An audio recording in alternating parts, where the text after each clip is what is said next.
हम आज आप लोगों के लिए एक नई कहानी लेकर के हाजिर हुए हैं।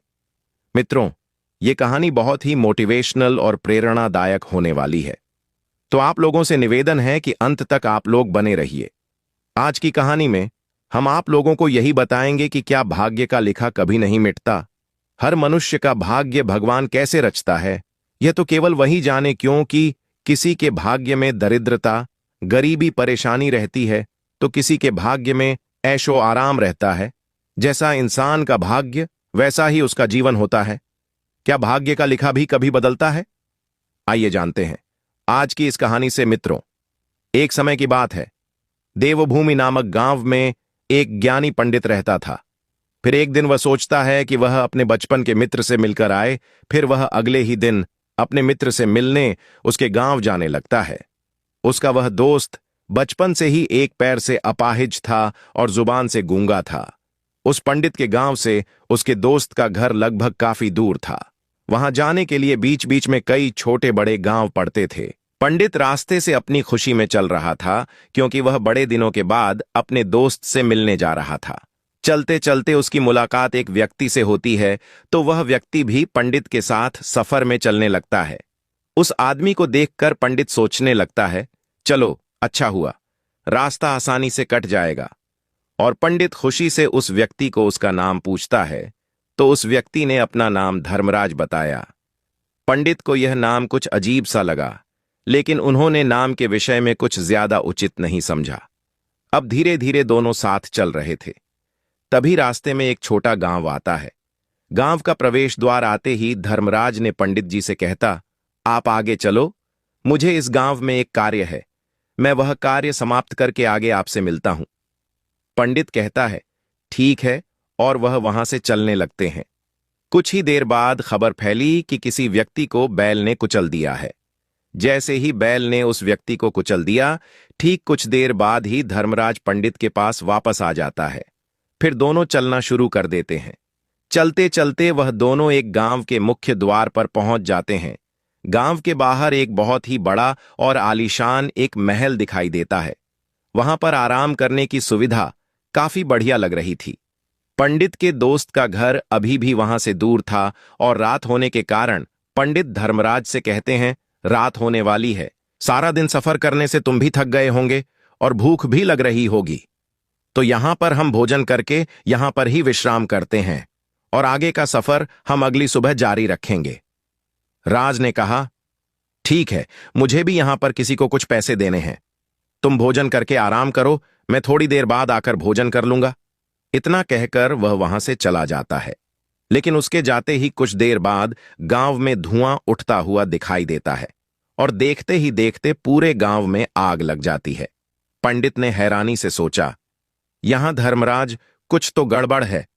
वह जहां पर भी जाता है कोई ना कोई अनहोनी जरूर हो जाती है। यह व्यक्ति कुछ तो अजीब है। लेकिन फिर भी पंडित जी ने धर्मराज से कुछ पूछना उचित नहीं समझा। अगले दिन सुबह होते ही दोनों फिर से अपनी यात्रा शुरू कर देते हैं। कुछ समय बाद आगे और एक गांव आ जाता है। धर्मराज ने फिर पंडित से कहा, आप आगे चलिए, मुझे इस गांव में अपने मित्र के भाई से मिलने जाना है, मैं उससे मिलने के बाद आपको आगे रास्ते में मिलूंगा।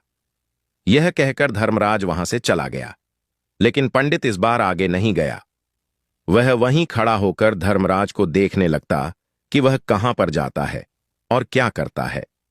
तभी थोड़ी देर बाद लोगों की चिल्लाने की आवाज सुनाई देने लगी कि एक व्यक्ति को सांप ने काट लिया है और उसकी मृत्यु हो गई है। ठीक उसी समय धर्मराज फिर पंडित के पास पहुंच गया, लेकिन इस बार पंडित से रहा नहीं गया, और उसने धर्मराज से पूछ लिया कि तुम जिस भी गांव में जाते हो वहां कोई ना कोई अनहोनी जरूर हो जाती है, क्या तुम मुझे बता सकते हो ऐसा क्यों हो रहा है? तब धर्मराज मुस्कुराते हुए पंडित जी से पूछने लगता है, आप तो मुझे बहुत ज्ञानी मालूम पड़े थे, इसलिए मैं आपके साथ चलने लगा था, क्योंकि पंडितों का साथ बहुत अच्छा होता है, परंतु आप अभी तक नहीं समझ पाए कि मैं कौन हूं। पंडित ने कहा, मुझे पहले से ही शंका थी, तुम कोई आम व्यक्ति नहीं हो। अगर आप ही अपना परिचय देते तो मुझे आसानी हो जाएगी। तब धर्मराज ने जवाब दिया कि मैं लोगों के प्राण हरने वाला यमदूत हूं, और यमराज की आज्ञा से लोगों के प्राण हरण करता हूं, जिसकी उम्र पूरी हो चुकी है। पंडित को पहले से इस बात की आशंका थी। फिर भी धर्मराज के मुंह से बातें सुनकर पंडित जी कुछ क्षण के लिए घबरा गए, लेकिन फिर भी हिम्मत करके पूछते हैं कि अगर तुम सच में कोई यमदूत हो तो मुझे बताओ, अगली मृत्यु किसकी है? धर्मराज ने बड़ी सरलता से जवाब दिया कि अगली मृत्यु तुम्हारे उसी मित्र की है जिससे तुम मिलने जा रहे हो, और तुम ही उसकी मृत्यु का कारण बनोगे। यह बातें सुनकर पंडित घबरा गया और सोच में पड़ गया कि अगर सच में यह यमराज का भेजा हुआ दूत, तो उसकी बात भी सच होगी और उसके कारण मेरे बचपन के सबसे अच्छे मित्र की मृत्यु हो जाएगी, तो अच्छा ही होगा कि मैं उससे मिलने की बजाय वापस अपने घर चला जाऊं। कम से कम मैं अपने मित्र की मृत्यु का कारण तो नहीं बनूंगा। धर्मराज ने मुस्कुराते हुए कहा, तुम जो सोच रहे हो वह सब मुझे पता है, मगर तुम्हारे अपने मित्र से मिलने जाने से नियति नहीं बदल जाएगी। तुम्हारे मित्र की मृत्यु तो निश्चित है और वह आगे ही कुछ पलों में घटित होने वाली है। महाकाल के मुंह से ऐसी बातें सुनकर पंडित को झटका लगा, क्योंकि महाकाल ने पंडित के मन की बातें पढ़ ली थीं, जो कि एक सामान्य व्यक्ति के लिए संभव नहीं है। अब पंडित को विश्वास हो गया कि यह धर्मराज सचमुच यमदूत ही है। जब पंडित को यहां पूर्ण विश्वास हो गया कि धर्मराज सच में यमदूत है, तो वह घबरा गया। अपने मित्र की मृत्यु का कारण नहीं बनना चाहता था, इसीलिए वह पलटकर अपने गांव की तरफ वापस जाने लगा। लेकिन जैसे ही पंडित वापस जाने के लिए मुड़ा, उसने देखा कि उसका मित्र तेजी से उसकी तरफ चला आ रहा है, जो कि पंडित को देखकर अत्यंत प्रसन्न दिखाई पड़ रहा था। अपने मित्र के आने की गति को देखकर पंडित को ऐसा लगा कि जैसे उसका मित्र काफी देर से उसका ही पीछा कर रहा था, लेकिन वह बचपन से ही गूंगा है और पैर से भी लंगड़ा था, इसलिए ना तो वह पंडित को आवाज देकर रोक पाया था और ना ही उस तक पहुंच पा रहा था। लेकिन जैसे ही वह पंडित के पास पहुंचा, अचानक ही जमीन पर गिर पड़ा और उसकी मृत्यु हो गई। पंडित एकदम से हक्का बक्का होकर धर्मराज की ओर देखने लगा, जैसे कि वह पूछना चाह रहा हो, आखिर क्या हुआ? धर्मराज पंडित के मन में उठे, हर प्रश्नों को समझ गया और बोला, तुम्हारे मित्र ने पिछले गांव में ही तुम्हें देख लिया था और मैं वहीं से ही तुम्हारा पीछा कर रहा था, लेकिन गूंगा और लंगड़ा होने की वजह से वहां तुम तक नहीं पहुंच पाया। उसने अपनी पूरी ताकत लगाकर तुम तक पहुंचाने का प्रयास किया, लेकिन बुढ़ापे में बचपन जैसी ताकत नहीं होती, इसलिए उसे दिल का दौरा पड़ गया और यही उसकी मृत्यु का कारण बन गया। वह तुमसे मिलने के लिए अपनी सीमाओं को तोड़कर तुम्हारे पीछे भाग रहा था, इसीलिए अपने मित्र की मृत्यु का कारण भी तुम ही कहलाओगे। अब पंडित को पूर्णता विश्वास हो गया कि धर्मराज यमदूत है और उसका कार्य जीवों के प्राण हरण करना है। लेकिन पंडित एक समझदार व्यक्ति था। वह यह भी जानता था कि मृत्यु पर किसी का वश नहीं है, सबको एक ना एक दिन मरना ही है। यही सोचकर उसने अपने आप को संभाल लिया और अचानक ही पंडित के मन में अपने मृत्यु के बारे में पूछने की भी इच्छा हुई और धर्मराज से पूछने लगा कि जब मृत्यु मेरे दोस्त की होनी थी तो तुम मेरे साथ क्यों चल रहे थे? यह प्रश्न सुनकर धर्मराज जोर से हंस उठे और बोला, मैं तो हर पल सभी के साथ चलता हूं, किंतु लोग पहचान नहीं पाते, क्योंकि लोगों के पास अपनी समस्याओं के अलावा किसी और व्यक्ति, वस्तु या घटना के बारे में सोचने के लिए समय होता ही नहीं है। पंडित ने कहा, तो क्या तुम यह बता सकते हो कि मेरी मृत्यु कब, कहां और कैसे होगी? महाकाल ने कहा, हालांकि किसी भी सामान्य जीवों के लिए अपने मृत्यु के बारे में जानना ठीक नहीं है, क्योंकि कोई भी जीव हो वह अपने मृत्यु के बारे में जानकर दुखी हो जाता है।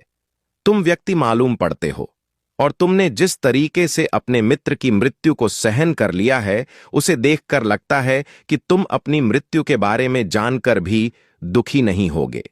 तो तुम्हारी मृत्यु आज से ठीक 6 महीने बाद आज के दिन किसी दूसरे राज्य में फांसी लगने से होगी, और सबसे हैरानी की बात तो यह होगी कि तुम स्वयं ही खुशी से उस फांसी को स्वीकार कर लोगे।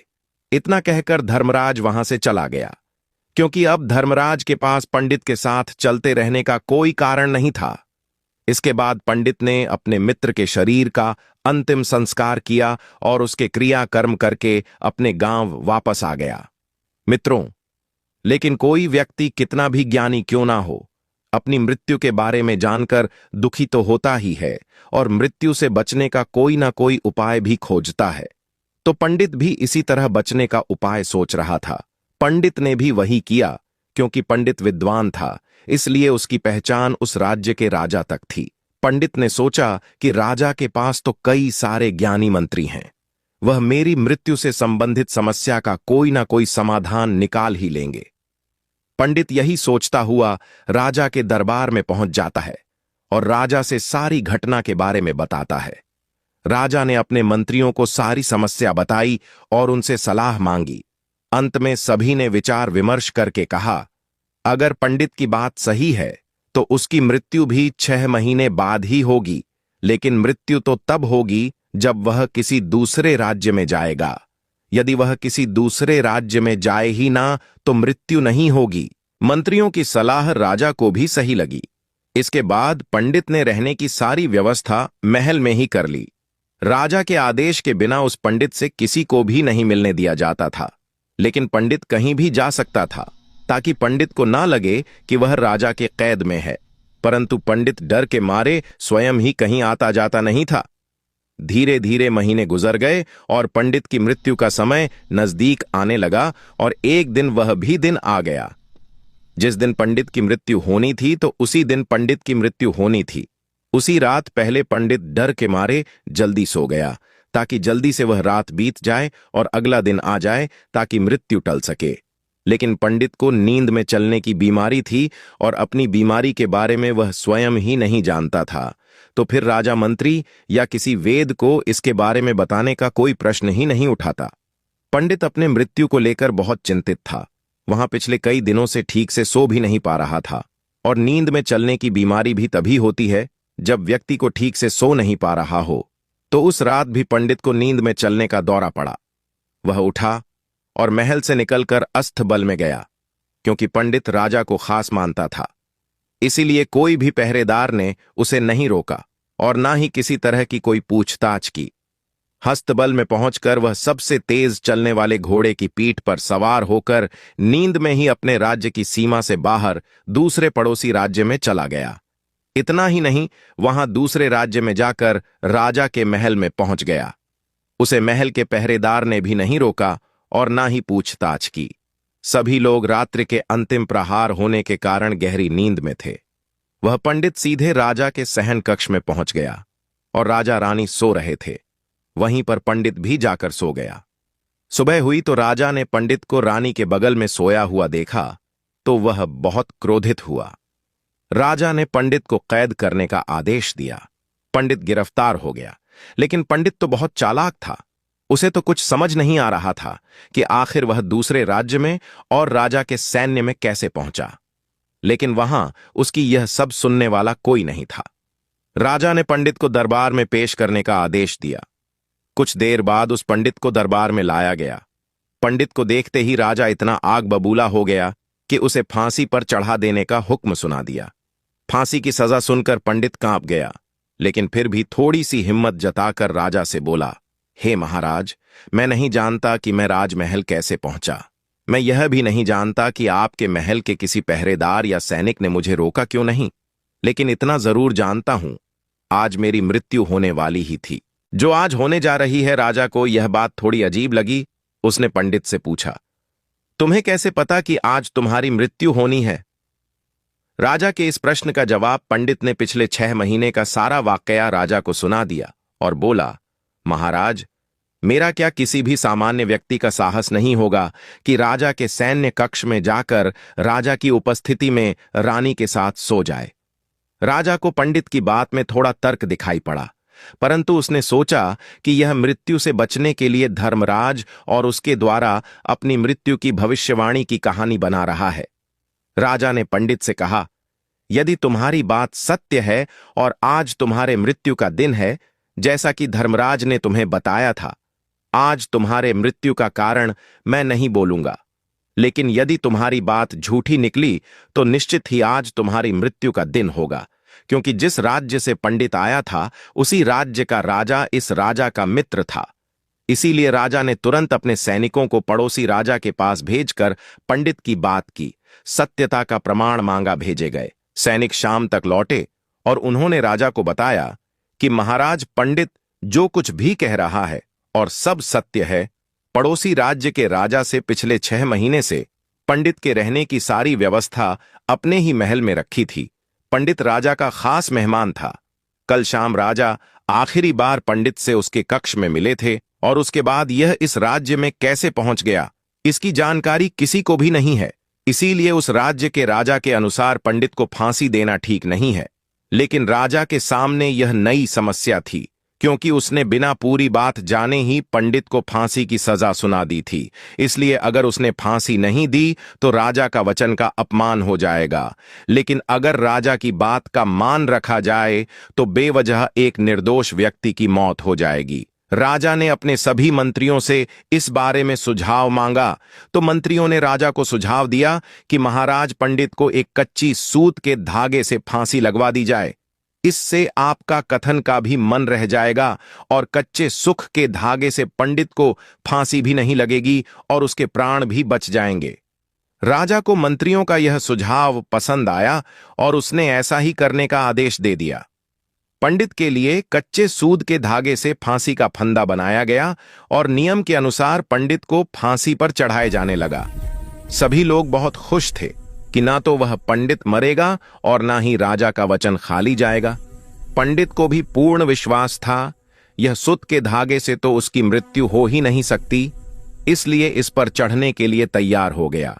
जैसा धर्मराज महाराज ने भविष्यवाणी की थी कि तुम खुद ही अपनी फांसी को स्वीकार करोगे। लेकिन जैसे ही पंडित को फांसी दी गई, सुध का धागा तो टूट गया, लेकिन टूटने से पहले उसने अपना काम कर दिया था। पंडित के गले की एक नस सूत के धागे के झटके से कट चुकी थी और पंडित जमीन पर पड़ा तड़प रहा था।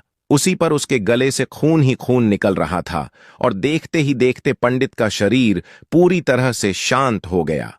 सभी लोग आश्चर्यचकित थे और पंडित को मरता हुआ देख रहे थे। किसी को विश्वास नहीं हो रहा था कि कच्चे सूत के धागे से भी किसी इंसान की मृत्यु हो सकती है। लेकिन घटना तो घट चुकी थी। नियति ने अपना काम कर दिया था और धर्मराज की भविष्यवाणी सच हो चुकी थी। मित्रों, श्रीमद् भागवत गीता में भगवान श्री कृष्ण ने कहा है, जो होना होता है वह होकर रहता है। हम चाहे कितनी भी सावधानी बरते, कितना भी उपाय कर ले, लेकिन घटना और घटना की पूरी प्रणाली पहले से ही होती है, जिसे हम थोड़ा सा भी इधर उधर नहीं कर सकते। मित्रों, शायद इसीलिए ईश्वर ने हमें भविष्य जानने की शक्ति नहीं प्रदान की है। मित्रों, अगर यह कथा आप लोगों को पसंद आई हो तो कमेंट बॉक्स में जय श्री कृष्णा और राधे राधे लिखकर, वीडियो को लाइक करके, चैनल को सब्सक्राइब करके बेल आइकन ऑल पर प्रेस कर लेना, जिससे आप सभी लोग प्राचीन कथाओं और कहानियों से जुड़े रहे। मित्रों, वीडियो को पूरा देखने के लिए आप सभी लोगों का धन्यवाद।